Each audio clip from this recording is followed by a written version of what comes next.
میفهمین امروز دولت ناخواسته حرف یک خانم شنیدم که امروز پدر خود گپ میزد. پدرش برش زنگ زد، گفت که ما چند دفعه مسیج کردم جواب ندادی.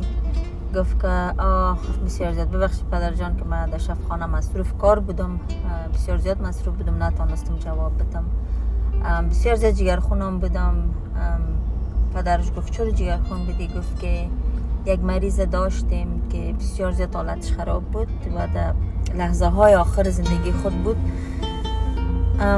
فقط اما قدر باید میکرد که امرای فامیل خود یا میدید یا امرای فامیل خود گپ میزد. فامیلش یک کمک که دور زندگی میکرد، نمیتونستن بیایه و این نفر فقط یک 5 دقیقه یا 10 دقیقه دیگه وقت داشت، زیادتر از اون وقت نداشت، خونریزی داشت، بسیار حالتش خراب بود.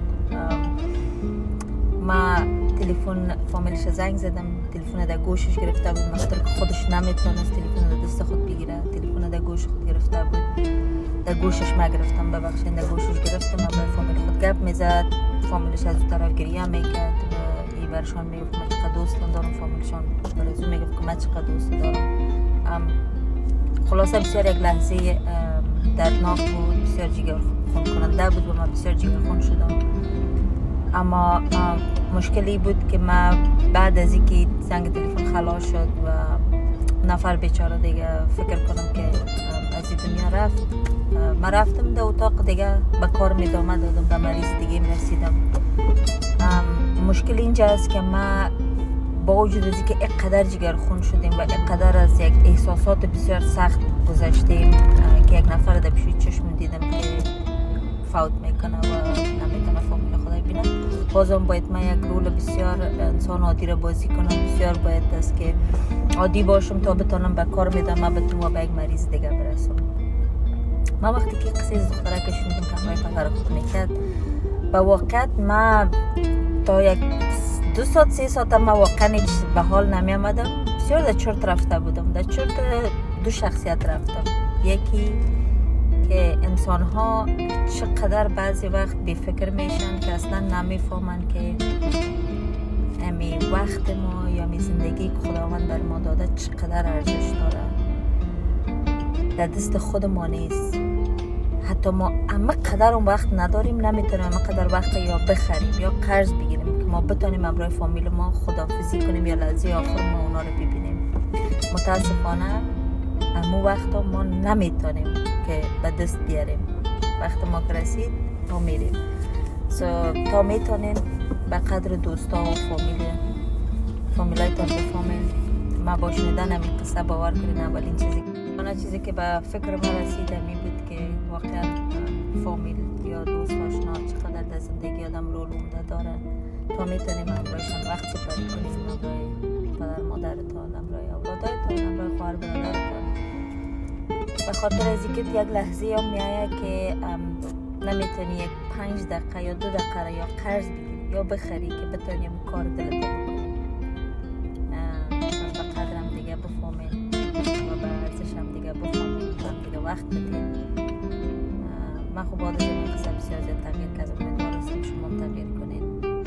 و دوم تاثیری که سر ما کرد از این قصه چی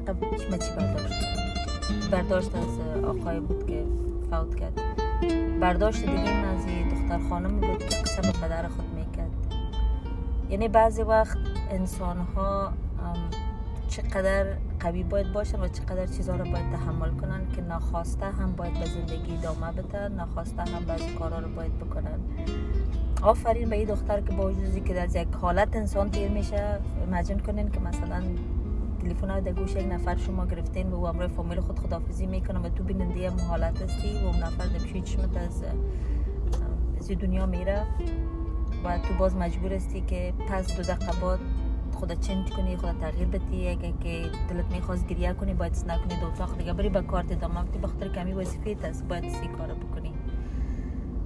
یعنی چقدر دختره بر من قوی نشان داد. آفرینش، بسیار زیاد یک رول عمده رو بازی کرده بود و بسیار یک رول قوی رو بازی کرده بود. من از این درس گرفتم که هر قدر مشکلات در زندگیتان میایه، هر چیز مانع سر راهتان میشه، هیچ وقت همتتان از دست ندید تا وقتی که لازم باشه او رو پیش ببرید. خب بازی بحث جداست که یک وقت میایه که یا به درد نمیخوره که روی ادامه یک جای است، یک وقت است که باز میگی نه دیگه بس است ادامه دادن بعضی چیزا به در نمیخوره که باز بعداً سر از او گپ میزنیم. امیدوار هستم از این داستانی که براتون تعریف کردم یک چیز آموخته باشین، یک چیزی باشه که به دردتان بخوره در آینده. تا برنامه بعد که در خدمتتان حاضر میشه، من همگیتان به حال مسپارم. من همیشه میگم همگیتان به حال مسپارم، به خاطر از اینکه من نگران آینده نیستم و حسرت گذشته را نمیخورم. به حال زندگی میکنم، در حال زندگی میکنم، در حال زندگی کنم.